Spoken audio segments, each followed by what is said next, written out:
Hey, welcome, all my right thinkers. Thanks for tuning in. Check out your boy, B-Funk, thinking right out here in the lab where I do what I do.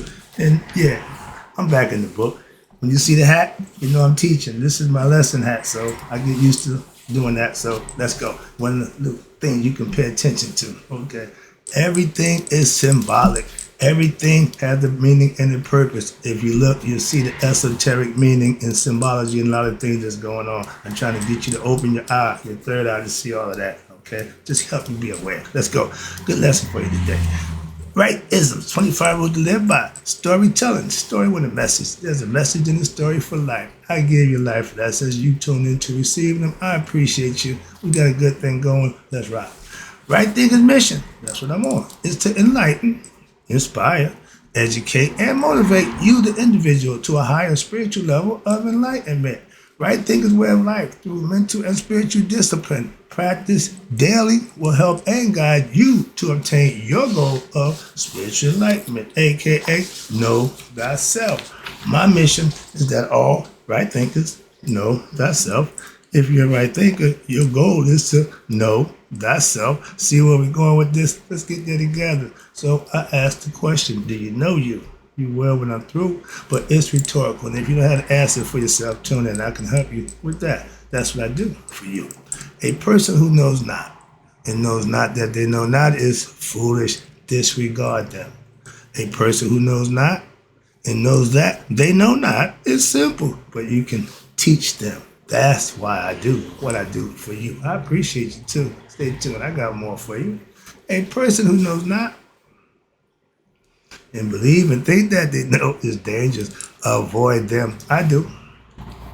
A person who knows but knows not that they know is spiritually asleep. I can awaken them. I'm the spiritual alarm clock here to wake you up with knowledge of self. That's what I do for you.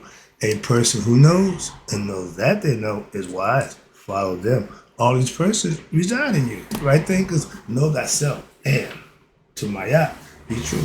Now I'm getting to the different areas of religious philosophies, the cosmogony.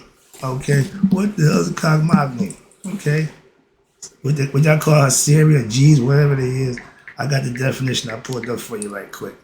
Let's go. Cosmogony. It means the branch of science that deals with the origin of the universe, aka the beginning, especially what the solar system. Today, the central questions of cosmology and cosmogony are being explored within the framework of what they call the Big Bang Theory. So we got our concepts. Ancients had theirs. Let's talk about it. I'm gonna break it down for you. And if you look right here, this is the page I'm gonna show you. We've seen these people before, but this is the Anunian God concept from start to finish. You know all them characters. And if I was going to give a test to my students, it would be look at their headdress, okay? Look at each one. They have a different headdress and represents who they are. That's identification. You look up top, you see Ra. He got the falcon head with the sun disk and a serpent on it. Okay, that's just for starters. But everybody has a significant headdress, and it means a significant has a significant meaning. How about that? So I'm trying to break it down for you, get to understand it as if I was in my classroom. So let's go. We're gonna talk about Shetaut Anu. Shetaut means hidden. Okay, remember that? God is hidden. Where?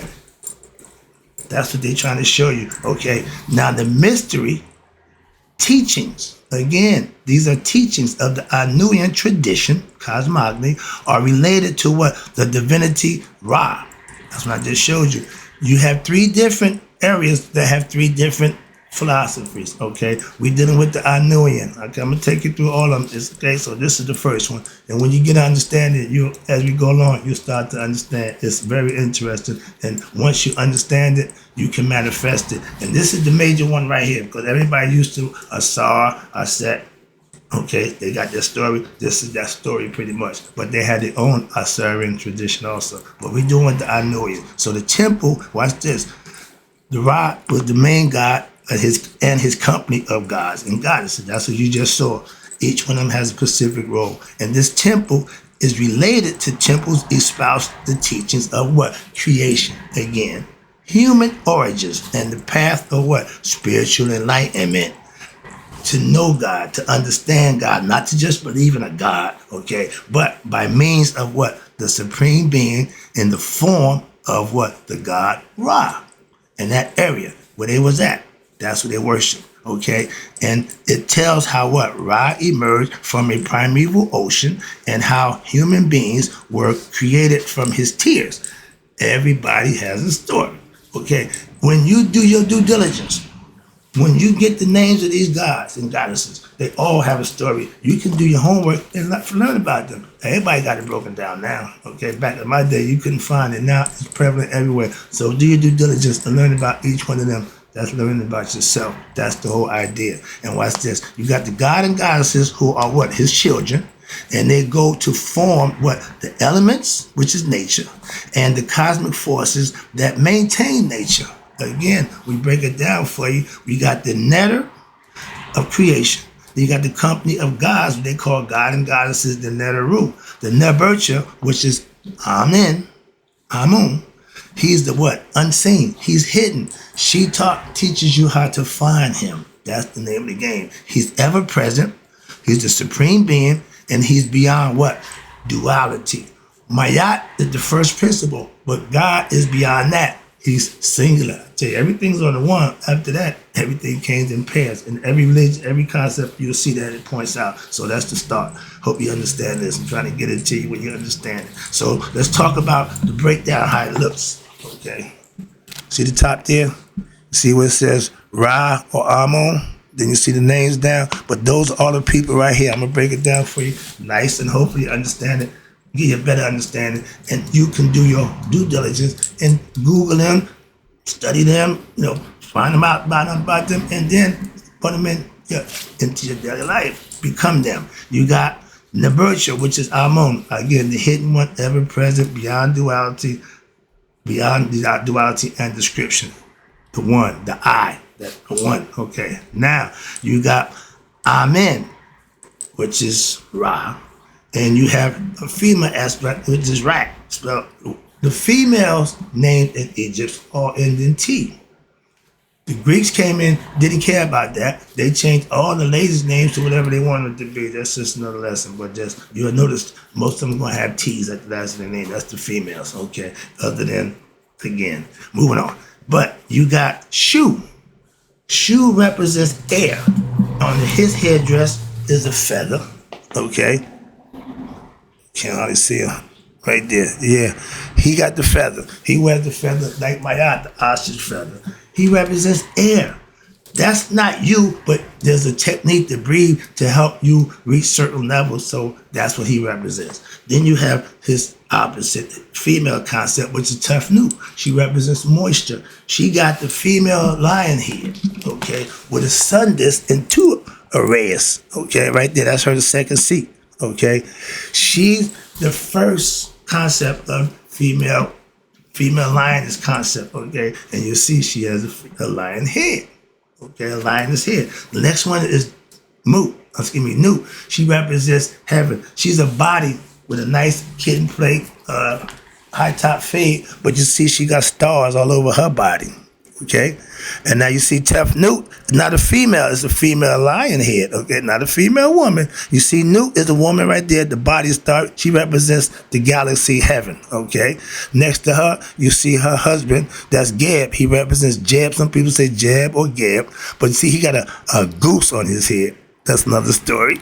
And after that, you see Aset, she has the vulture cap, she has the cow horns, okay, then she got the sun disk, and on top of that, she got the throne. So she got the full package, all right? And behind her is her husband, Asar. Y'all know him as Osiris, okay? He just stands there with this crook and flail. He represents sovereignty, okay? He's the spirit, the first spirit in man coming down. And behind him is his evil brother, Set. That's your ego, okay? You got the spirit and then the ego. Behind them, Nephet. She represents mortality. That's Set's other half. When you got ego and mortality, the ego can't reproduce. She had to get with Asar to have Anubis, another story. But then behind them, that's Heru. But it's Heru who is full grown, and after you go through from being a baby, nursing from my Set's tip, You get to learn how to be a warrior. And when you conquer your ego self, you become king of yourself. That's the concept that they had in the Anunian philosophy. And when you learn about each character, it gives you insight into you as a person. And it's amazing how it works out. Trust me. That's the lesson there. Hope you enjoyed it. I'm going to stop right there because I got more lessons. Each one I'm going to give separate. So get ready for the next lesson. I'll be right back. I guess this will be called the short, but hope you enjoyed the lesson. I'll be right back.